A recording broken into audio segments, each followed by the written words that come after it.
Hey YouTubers, I know you guys haven't heard from me in forever. That's just because I haven't been making videos. I've been busy with life. But I got something special for you today. I'm um, doing repairs on a seat, and the seat is in a 2020 Silverado base model. This is a U-Haul truck, so it's base. It's the single cab.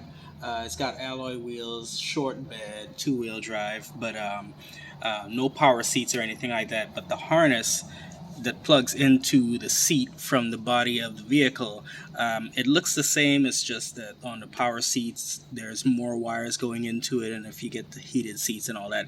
But the harness, when you see it, this is the first time I've seen a harness like this, and it took me about 10 minutes to figure out how it comes off. I went on YouTube, looked around, couldn't find anybody taking the harness off to show me how it works, so I'm making a video. We're going to be short and to the point with this, but if you like the videos that I make, click like, and if you want to see more of the same, hit subscribe. Alright, so we'll get right into it. Alrighty, so this is the harness.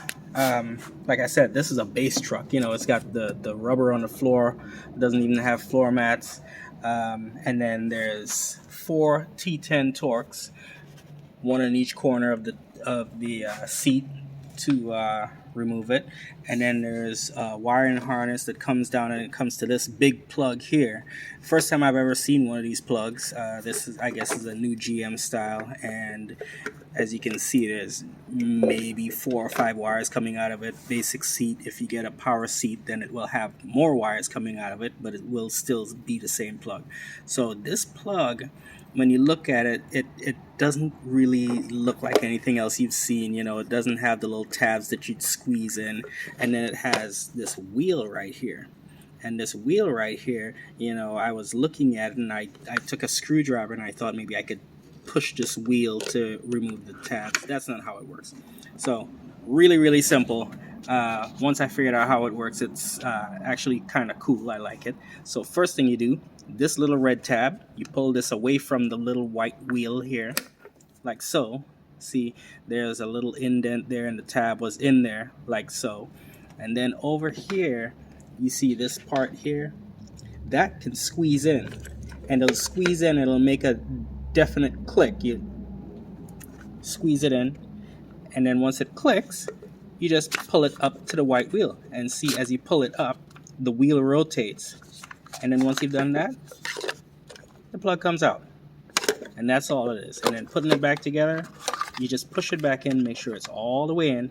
This little tab has to go into the center of the wheel, and then as the wheel rotates, it locks it in place from coming back out. So you make sure you slide it all the way in, like so. And then once it's all the way in, then you slide this back down, and this will click and lock it in place. So if you don't push this down, you can squeeze and it won't move. But then once you push it in, like so, and you hear that click, it just moves like that. And so that is how you undo the wiring harness that goes to the seat on a Chevy Silverado. And I'm guessing that for most other newer GM vehicles, it would be a similar process. So there you go.